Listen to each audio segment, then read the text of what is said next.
Arby's app not working.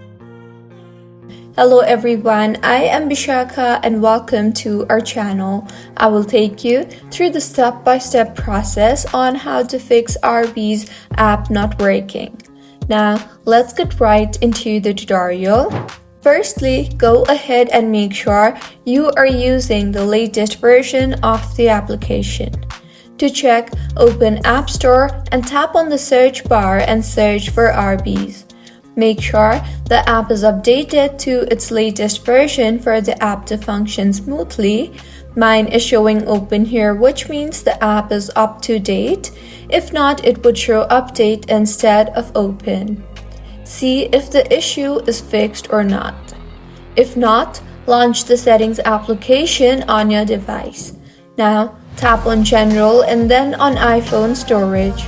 Here, scroll down and find the Arby's application and tap on it. Now, tap on the Offload App option and offload the app and reinstall the app again, as doing this will clear the cache in the application. Doing this will also free up storage used by the app and will further fix the bugs in the application. And if your issue is still not fixed, try to delete the app and reinstall the app again. To delete, go to your home screen and tap hold on the Arby's application. You will see the Remove App option. Tap on that and then tap on the Delete App option. In the pop-up that appears, tap on Delete again and then go ahead and open App Store and tap on the search bar and search for Arby's application and reinstall the application again.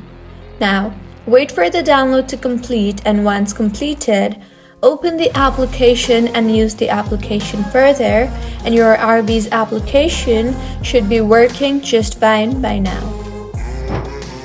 If you find this tutorial helpful, please make sure to like the video and do subscribe to our channel for more contents like this.